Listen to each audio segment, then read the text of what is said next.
A normal person has 32 distinct ancestors 5 generations back. Margaret Theresa of Spain had 10. The same handful of grandparents kept appearing in her bloodline like a name echoing through an empty cathedral, occupying 2, 3, 4 positions in the family tree at once. Her family tree was not a tree, it was a wreath. She was 5 years old, standing in the centre of the most famous painting in Western art, wearing a silver dress, looking straight at you with dark eyes that belonged to a girl who did not yet know she'd been sold to her uncle. She was dead before she turned 22. You know the painting. Velazquez finished Las Meninas in 1656. The little infanta, flanked by kneeling attendants, a dwarf nudging a sleeping dog with his foot, the painter himself at his easel on the left, and the ghostly reflection of her parents in a mirror on the back wall. Art historians have spent 3.5 centuries arguing about what the painting means, whether it is about seeing or being seen, whether Velazquez is painting the king or the princess, whether the mirror is reflecting reality or constructing it. None of that matters for this story. What matters is that the painting was a sales brochure. Between 1653 and 1659, Velazquez painted Margaret Theresa 3 times, the pink dress at 2, the silver dress at 5, the blue dress at 8. All 3 portraits were shipped to Vienna, to the court of the Holy Roman Emperor, so that Margaret's future husband could watch his child bride grow up from a distance. The buyer was Leopold I. Leopold was Margaret's maternal uncle, her mother Mariana's full biological brother, born to the same parents. The paintings were the 17th century version of sending photographs to a man who had already agreed to purchase a girl he had never met. Leopold was not handsome.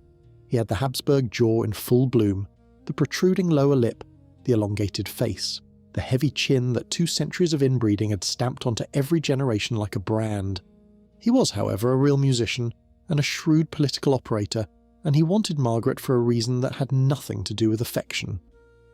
Margaret was his claim to Spain. If her brother Charles died, and everybody expected Charles to die, Margaret's children would inherit the Spanish throne. Marrying her meant Leopold could reunite both halves of the Habsburg Empire under one crown. The girl in the painting was a territorial acquisition wrapped in silk. To understand how Margaret ended up sold to her own uncle, you need to understand the machine that made her. The House of Habsburg ran Europe for 600 years. At their peak they held Spain, the Holy Roman Empire, the Spanish Netherlands, large portions of Italy, and the entire colonial empire in the Americas and the Philippines. They built most of this not through conquest but through marriage. Their motto said it plainly: Bella gerant alii, tu felix Austria, nube. Let others wage war. You, happy Austria, marry. Every bride was a treaty, and every child was a clause binding 2 kingdoms together by blood. The problem was arithmetic. If every marriage had to be with someone of equal dynastic rank, and the number of families at that rank in Europe could be counted on 2 hands, eventually you run out of strangers. The Habsburgs could marry the French, they could marry the Portuguese, they could marry the English, or they could marry each other. They chose each other with a frequency that turned their dynasty into the largest unintentional genetics experiment in human history. In 1556, the family split into 2 branches. The Spanish Habsburgs took Spain and its empire. The Austrian Habsburgs took the Holy Roman Empire and the hereditary Austrian lands. For the next 150 years, these 2 branches funneled their children back and forth across the same genetic bottleneck, uncle to niece, first cousin to first cousin, obtaining papal dispensation after papal dispensation to legalize unions that the Church itself recognized as incestuous. Over 80% of Spanish Habsburg marriages were consanguineous. 9 of their 11 kings ascended through unions that would be classified as incest by any modern standard. The dispensations cost political capital, but they were always granted because the Habsburgs were the Catholic Church's most powerful protectors, and nobody refuses a protector. The inbreeding coefficient tells the story in numbers. It measures the probability that a person inherits 2 identical copies of a gene from the same ancestor. Philip I, the dynasty's founder in Spain, had a coefficient of 0.025, roughly equivalent to second cousins. By the time you reach Philip III 2 generations later, the number had leapt to 0.218. Margaret Theresa sat at approximately 0.20. Her brother Charles II hit 0.254, which is higher than the offspring of a brother and sister. That number deserves a moment. Charles was more inbred than the child of full sibling incest, not because his parents were siblings, but because generations of cousin and uncle-niece unions had stacked the same ancestors on top of each other until the math collapsed. Margaret's own parents were the product of exactly this collapse. In 1646, Balthasar Charles, the only surviving son of King Philip IV of Spain, died of smallpox at 16. Philip was 41, widowed, heirless, and terrified. His dead son had been engaged to a 14-year-old girl named Mariana of Austria, who happened to be Philip's own niece, the daughter of Philip's sister, Mariana, who had married the Holy Roman Emperor Ferdinand III. Philip's solution was efficient and repulsive. He married his dead son's fiancée himself. The girl who was supposed to be his daughter-in-law became his wife instead. He was 44. She was 14. She called him uncle before the wedding. She called him Your Majesty after. Philip and Mariana had 5 children. 3 died in infancy. The 2 who survived were Margaret Theresa, born July 12, 1651, and Charles, born November 6, 1661, a full decade later. The 10-year gap between the surviving children tells you everything about the body count in between. Philip Prospero, the desperately awaited male heir, born in 1657, sickly from birth, suffering seizures and fevers, dead at 3. Philip wrote about this boy constantly in his letters. The child's death was one of the consuming agonies of his life. Margarita Maria and Maria Ambrosia were both dead at birth, infant after infant, gone. Philip fathered somewhere between 13 and 15 legitimate children across both his marriages. 2 survived to functional adulthood, 2 out of 15. His first wife, Elizabeth of France, gave him 8 to 10 children. Most died within days or weeks. Balthasar Charles was the miracle boy, the one son who made it to adolescence, and smallpox killed him at 16. Maria Theresa survived, married Louis XIV, lived to 44, but her own children died at appalling rates, only 1 of 6 making it. Elizabeth herself died in 1644 after miscarrying a son. The infant mortality rate among the Spanish Habsburgs was roughly 30% in the first year alone and 50% by age 10. The contemporary rate for ordinary Spanish village families, people with worse nutrition, no physicians, no royal midwives, was about 20%. The richest, most pampered babies in Europe were dying at 1.5 times the rate of peasant children. No amount of wealth could compensate for a corrupted genome. Margaret Theresa was, against those odds, healthy. Relatively. She grew up in the Royal Alcazar of Madrid, the sprawling fortress palace that had been the seat of Spanish power for centuries, surrounded by her Meninas, by dwarves and dogs and the suffocating ritual of the most formal court in Europe. She was dressed in miniature versions of adult court gowns, the rigid bodices, the wide guardinfante skirts supported by hoops, the elaborate hairstyles. She was not allowed to run. She was on display from the moment she could stand. The Spanish court had rules for everything. Who could sit in the Queen's presence? Who could speak first? How many steps one took backward when exiting? Margaret learned to move within this airless machinery the way a goldfish learns to move within glass. Philip called her my joy. Mariana called her the little angel. In a family where healthy children were becoming rarer with each generation, a baby who could walk and talk and breathe without difficulty was itself something close to miraculous. The betrothal to Leopold moved through its stages with the same bureaucratic inevitability as a shipping manifest. Formal request in February 1660, when Margaret was 8. Betrothal announcement April 6, 1663, when she was 11. Marriage contract signed December 18, 1663, when she was 12. Proxy marriage in Madrid on April 25, 1666, with a man standing in for Leopold at the altar while Margaret was 14. She left Spain 3 days later. She never came back. The journey to Vienna took nearly 8 months. Madrid to Denia on the coast of Valencia, where she rested before boarding the Spanish royal fleet on July 16th. A stop in Barcelona, because Margaret had health problems that needed treatment before the sea voyage could continue. Across the Mediterranean, escorted by ships of the Order of Malta and the Grand Duchy of Tuscany, to Finale Liga on the Italian coast, arriving August 20th. Overland to Milan, where she spent nearly all of September trapped in a gauntlet of formal receptions, banquets and ceremonial entries, every city wanting to parade the Spanish Infanta through its streets like a trophy. Through northern Italy to Trento and Roveredo, where on October 8th she was formally handed over from her Spanish escort to the Austrian delegation. A literal transfer of possession of a 15-year-old girl from one branch of the family to the other. North through the Alps to Schottwien, where on November 25th, Leopold himself rode out to meet her for the first time. He was 26, she was 15. She had been promised to him since she was 8. Before Margaret even arrived, the papal nuncio Giulio Spinola had written to the Roman Curia that there was open discussion in Vienna about the poor health of the young empress, and great fears that it might deteriorate in the colder and wetter climate of Central Europe. She had not yet set foot in the city, and her future court was already calculating how long she would last. The wedding on December 12, 1666, launched celebrations that ran for nearly 2 years. Leopold commissioned an open-air theatre near the Burggarten in Vienna, with a capacity of 5,000 spectators. For Margaret's 17th birthday, he staged the premiere of Il Pomo d'Oro, an opera by Antonio Cesti so enormous it required 2 days to perform, over 8 hours of music, 23 stage sets designed by Lodovico Ottavio Bernascini, hundreds of costumes. Contemporaries called it the staging of the century. In the opera's finale, Paris awards the Golden Apple not to Venus, but to Margaret Theresa herself. The bride was written into mythology, made divine by the court's propaganda apparatus. Leopold also performed an equestrian ballet in her honour, riding his horse Speranza in a choreographed display designed to create the illusion of horses hovering in mid-air. A 2-year party, an 8-hour opera, a mythological apotheosis of a teenage girl. All staged to celebrate a marriage between a man and his niece that would kill the bride within 7 years and produce 4 children, 3 of whom would be dead within months of birth. The Golden Apple was already rotting.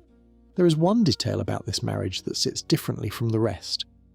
Leopold asked Margaret to call him uncle.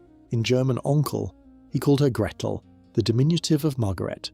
She called him uncle, he called her Gretel. They shared a bed, and she was 16 when the first child was conceived. Contemporary accounts say they were genuinely fond of each other. They shared a love of music. Leopold was a skilled harpsichordist and composer, and Margaret was musical too. They attended operas together. They spent time in each other's company. By the standards of royal marriages in this period, it was apparently a warm relationship. Fondness, however, does not rewrite biology. The biology was a slow-motion wreck from the wedding night forward. Margaret Theresa maintained her Spanish identity in Vienna. She surrounded herself with Spanish attendants. She barely learned German. She wore Spanish-style clothing. She was, in a cold, wet city that would kill her, a 15-year-old Spanish girl surrounded by strangers, married to her uncle, and expected to produce an heir to the Holy Roman Empire as soon as physically possible. The courtiers watched her with the clinical detachment of livestock appraisers. The diplomatic dispatches from Vienna in these years read like veterinary reports, cataloguing her complexion, her appetite, her menstrual cycle, her weight. Some of them openly expressed the hope that the weak empress would die soon and give Leopold the opportunity of a second marriage. They were optimizing for an outcome, and women were replaceable parts in the machinery that produced it. They got their wish. From the moment Margaret arrived in Vienna, her body was given no rest. Pregnant almost immediately.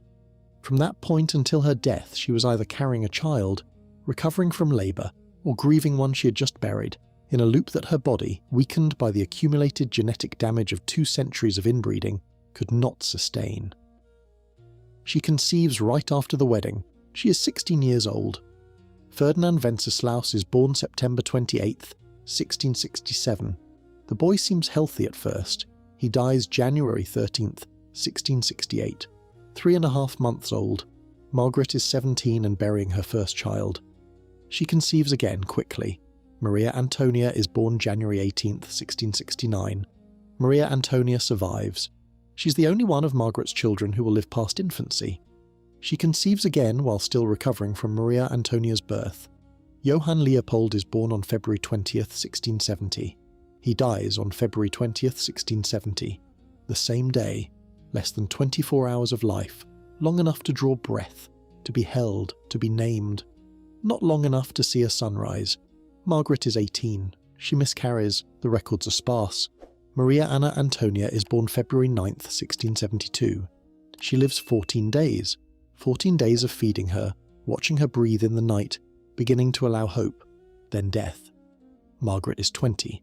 3 of her 4 children are in the ground. Another miscarriage. She conceives again.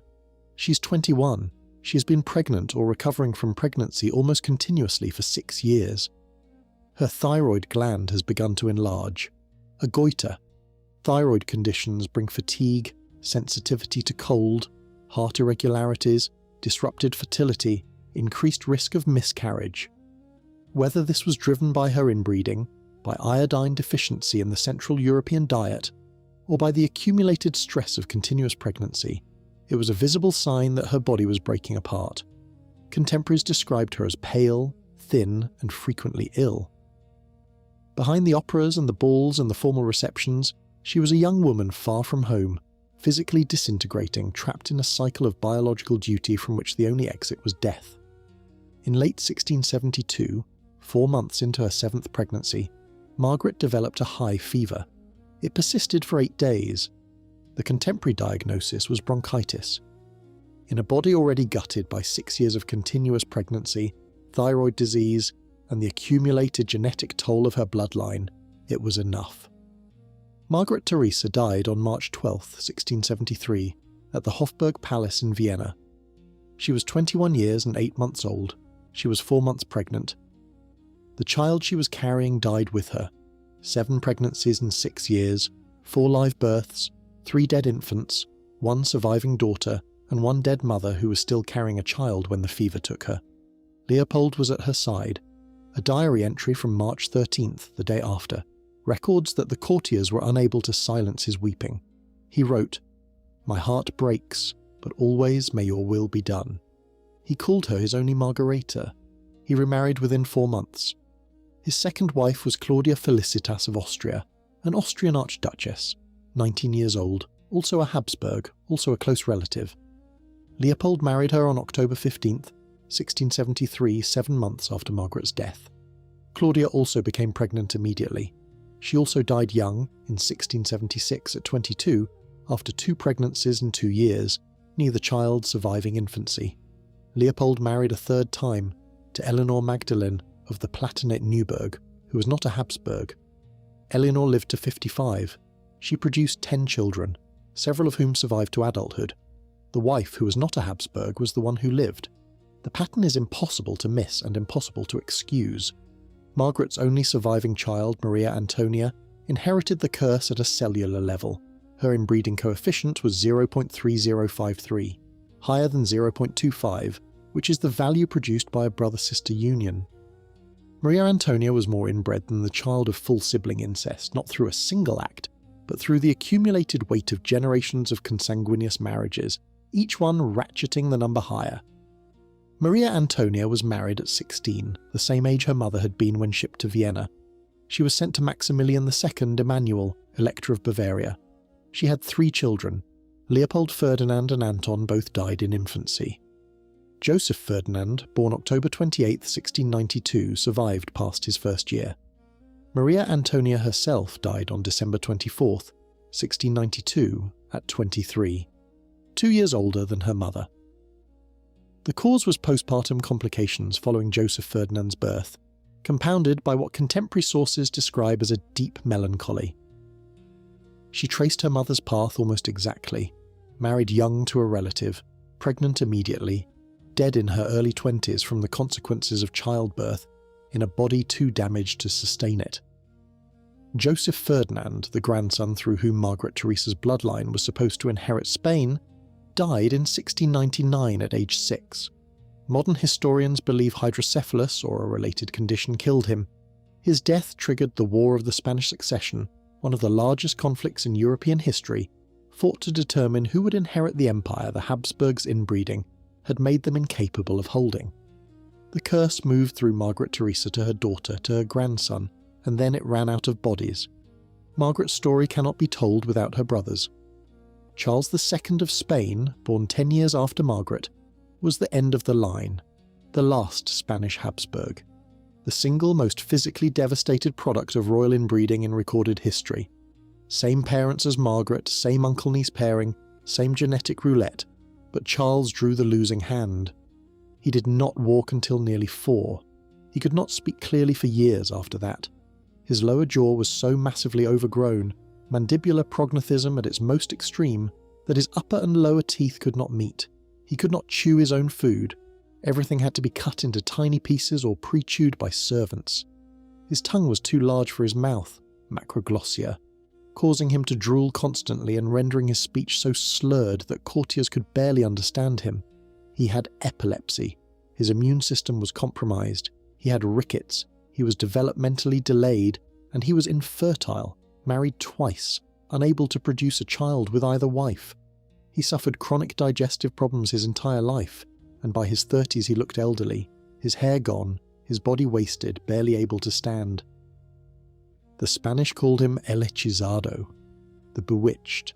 They believed he had been cursed by the devil. They performed exorcisms on him. They didn't understand that the curse was not supernatural. The curse was his family tree. Modern geneticists working from his symptom profile have proposed that Charles suffered from at least 2 distinct recessive genetic disorders at once.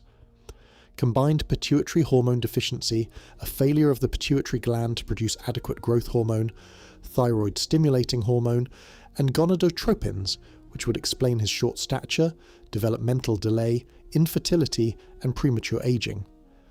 And distal renal tubular acidosis, a rare kidney disorder where the kidneys fail to properly acidify urine, producing rickets, muscle weakness, and an abnormally large head. Both conditions are caused by recessive alleles, genes that only produce disease when you inherit 2 copies, one from each parent. In a normal outbred population, the odds of that are vanishingly small. In a family where your parents share most of their ancestors, the odds climb towards certainty. Charles died November 1st, 1700 at 38. He had been king for 35 years. His mother, his wife, and his ministers had governed Spain for most of that time, because Charles was too impaired to manage the business of ruling. His autopsy was performed by the royal physicians, and the report they produced has been quoted for 3 centuries as the most devastating medical document in the history of European royalty. His body did not contain a single drop of blood. His heart was the size of a peppercorn. His lungs were corroded. His intestines were rotten and gangrenous. He had a single testicle, black as coal. His head was full of water. The phrase suggests hydrocephalus, fluid accumulating in the brain. The peppercorn heart is either poetic language from the physicians or evidence of extreme cardiac atrophy. The black testicle speaks to the hormonal failure that made him sterile. Margaret Theresa was this man's sister. She shared his parents, his ancestry, his genetic burden. The difference between them was the roll of the dice, which alleles combined in which child, which organs buckled, which systems gave out first. Margaret drew the version that killed slowly, through failed pregnancies and a body that could not sustain what was demanded of it. Charles drew the version that destroyed from birth. 2 outcomes of the same experiment, the experiment being, what happens when you breed the same family into itself for 200 years? There is a way to make the science of this visible without a textbook. Every human carries roughly 20,000 genes, each in 2 copies, one from each parent. Some of these genes carry harmful mutations that are recessive, meaning they only cause disease if you inherit 2 copies of the broken version. In a normal population, the odds that both your parents carry the same rare mutation are tiny, because your parents come from unrelated families with different genetic histories. When closely related people have children, the math changes completely. Because they share recent ancestors, both parents are far more likely to carry the same broken gene inherited from that shared ancestor. Their children have a much higher chance of getting 2 copies of the bad version and expressing the disease. That is the mechanism. The Habsburgs triggered it over and over, generation after generation, accumulating damaged recessive alleles, the way a snowball accumulates ice rolling downhill. The immune system suffered because genetic diversity in the HLA genes, which govern immune response, was collapsing. The infants died because lethal or near-lethal recessive alleles that would almost never appear in an outbred child were appearing constantly. The jaw grew worse because mandibular prognathism followed a recessive inheritance model. A 2019 study led by Professor Roman Vilas at the University of Santiago de Compostela recruited 10 maxillofacial surgeons to diagnose facial deformity in 66 portraits of 15 Habsburg dynasty members, then calculated the inbreeding coefficient of each individual using a family tree of 6,000 individuals across 20 generations. The degree of jaw deformity correlated directly with the inbreeding coefficient. You can line up Habsburg portraits from Maximilian I to Charles II and literally watch the jaw get worse. The paintings are the data, the face is the graph. A 2009 study published in PLOS One analysed 502 pregnancies across 71 Habsburg families between 1450 and 1800. 93 infant deaths before age 1, 76 child deaths between ages 1 and 10. The higher the parents' inbreeding coefficient, the more likely their children were to die. The correlation was statistically significant, not coincidence, not bad luck, not divine punishment. Though the Habsburgs spent enormous sums on prayers and exorcisms trying to treat it as exactly that. A 2024 study published in the American Journal of Human Biology found that inbreeding affected the mothers too. Habsburg women with higher coefficients had higher rates of pregnancy complications, miscarriage, and death in childbirth. Margaret Theresa, destroyed by 7 pregnancies before her 22nd birthday, is the textbook illustration. The worst part of the story is the ratchet. Each generation of inbreeding increased the coefficient. Each increase exposed more recessive alleles. Each exposure produced more disease and death. The sane response would have been to marry outside the family. The Habsburgs did the opposite. They doubled down, marrying even closer relatives in a desperate attempt to consolidate the dynastic holdings that the inbreeding was already destroying. A feedback loop.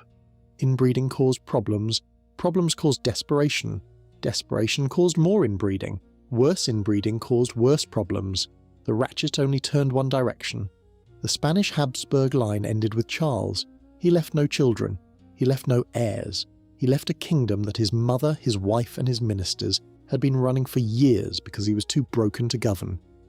The Spanish throne passed after the War of the Spanish Succession to the House of Bourbon. The Habsburgs' 200-year grip on Spain was finished. The cause of death of the dynasty was not war, not revolution, not economic collapse. It was their own DNA. They accumulated so many damaged recessive alleles that their last king could not eat, could not speak clearly, could not walk properly, could not reproduce, and died with organs that had never functioned correctly. They bred themselves to extinction. Go back to the painting, Las Meninas, the girl in the silver dress. Look at the portraits in order if you want to understand what the Habsburgs did. The pink dress, 1653, aged 2. Margaret is tiny, round-faced, pale. She looks like a normal toddler squeezed into an absurd adult-style gown. The jaw's not visible yet. She could be any child. Las Meninas, 1656, age 5. The face is longer now. The lower lip is slightly fuller than it should be. The first whisper of the mandibular prognathism that defines her bloodline. She is still beautiful, still luminous, still a child who does not know what waits for her. The blue dress, 1659, age 8. She is visibly a Habsburg. The face is long and pale, the eyes large and dark, the lower lip protruding slightly more. The expression is grave, almost adult. She has been told by now that she is engaged to her uncle. She is 8 years old and she knows her future. Then the Viennese portraits, painted by Juan Bautista Martinez del Mazo and Jan Thomas van Epperen after her arrival in Austria. The girlhood is gone. She's a teenage empress in a elaborate court dress. Her face thinner, her expression strained. If you lay these images side by side in chronological order, you are watching a little girl being consumed by her own bloodline in real time. Line up all the Habsburg portraits from Maximilian I to Charles II, and the jaw follows the same arc. A suggestion in Maximilian, visible in Philip II, pronounced in Philip IV, and then Charles II, where the jaw is so overgrown the man could not eat solid food. The 2019 Velazquez study proved the correlation. The higher the inbreeding coefficient, the worse the deformity. 22% of the variation in jaw severity across the dynasty was explained by inbreeding alone. The portraits are not just art, they are a medical record painted in oil. She's 5 years old, luminous, serious, standing in the middle of a room full of people whose entire purpose is to serve her. She does not know that she has been sold to her uncle. She does not know about the 8-month journey, the pregnancies, the dead babies, the goiter, the fever, the 8 days. She does not know that she will be dead at 21. She does not know that her only surviving daughter will repeat her fate almost exactly, or that her brother will be born so damaged that physicians will find a peppercorn where his heart should have been. She's 5 years old, and she's looking straight at you. She's been looking straight at you for 370 years. The Habsburgs did not understand genetics. They did not know about recessive alleles or inbreeding coefficients. They knew only that their children kept dying. Their answer, every single time, was to marry closer, breed faster, try again. Margaret Theresa was what they got. The girl they painted, the girl they sold, the girl they used up. She was 21 years old. She was 4 months pregnant when she died. The child she was carrying never drew a breath.